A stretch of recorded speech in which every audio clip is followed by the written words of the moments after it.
I'm Jack Parsons.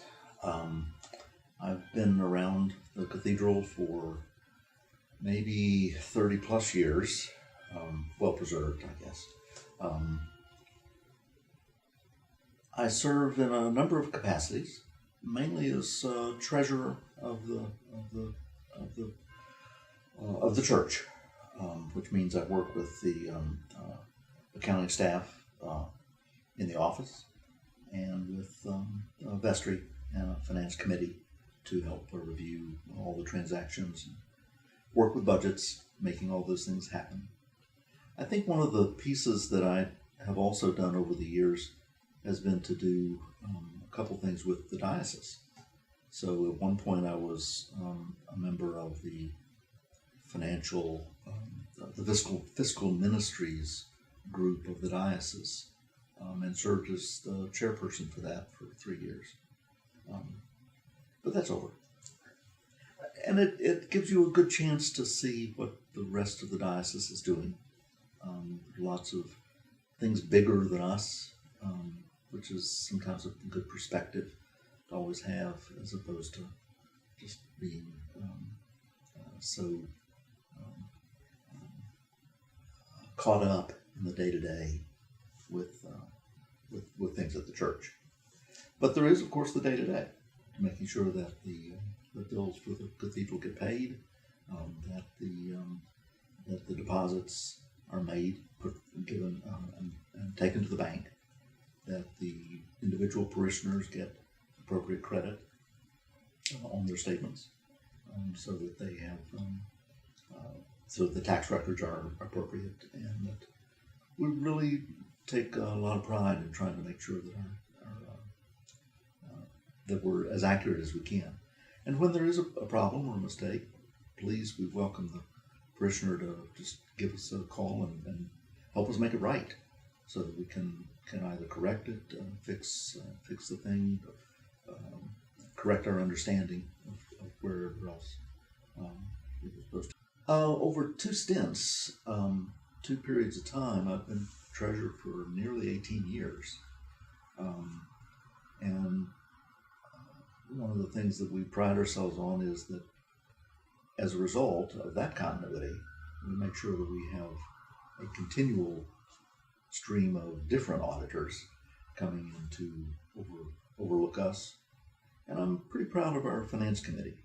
They're a dedicated group of folks, and there's rotating terms on it as well to give us both a continuity but also fresh eyes and a new perspective on things. So it's been a journey of love. It's one of my gifts that I'm able to share with the cathedral. I thought one of our highlights was when we were designated as the cathedral was a process where our parish and another parish offered themselves, and there was not a competition, but still a selection about that, and a discernment about whether we wanted to do it and what was our vision of doing it. And we really did measure it as servant leadership.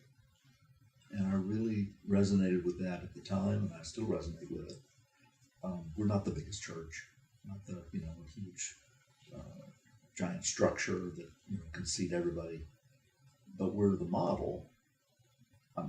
In many ways, hoping to be the model for a ministry, trying out something, trying to show the way for other parishes to do a similar kind of thing. And if another parish would start a program, we might end up being one of the ones to adopt it, so that we would be saying, this is something the diocese should be doing, so therefore the cathedral will try to jump on that bandwagon and do that kind of ministry as well. I think it's probably that it's never really the same, that there's that it's evolving and growing. I think when All Souls became the cathedral, there was no manual about how to be a cathedral. We had to figure out what was our path go down that role. There were lots of I don't know if missteps is ever the right word to use, but sometimes you end up stumbling with something, and if you pick yourself up and say, we're being led for some purpose, and let's continue to try to find that path. It's important, I think, to have a good relationship with the bishop. I think we've had that pretty well over the number of bishops that we have, and of course with Jose, our new bishop, we're going down a new path with him on some new initiatives and new things to do differently, and a lot of that's pretty exciting to do. Well, there are a number of things that we all have to shoulder together. There are a number of subcommittees that help us do the everyday work. There's a tellers committee that helps us with the rotating to count the money on every Sunday. And the same people don't have to do it every single Sunday. It rotates so that there's the first Sunday or the second Sunday, whatever routine they've figured out. There is a finance committee. There's also has an endowment, and there's an endowment committee that also works with guiding the investment strategies and the investment bankers. And so there are places to volunteer to do that. Todd himself is usually the liaison with these with the finance committee and the endowment committee. So he's one of the people to sort of say, this might be an interest or a calling of mine. But certainly doing something with the tellers group. There's also an internal audit committee, which is an interesting scenario that we've had, and I think we're looking for some people to help us work with that. A way to be independent, to sample transactions, to look at things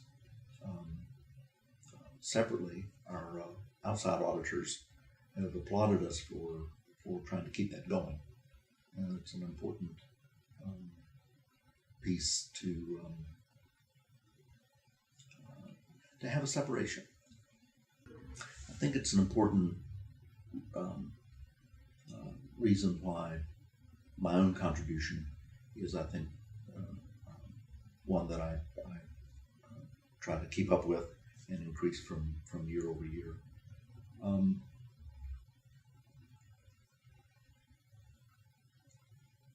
The folks here exercise. It's not as though it's so centralized that it feels out of control. There's a vestry. There's, again, a finance committee. There's a stewardship committee helping to figure out where that goes. I've felt pretty good about where that's gone. One of my favorite Bible stories, actually, is the one about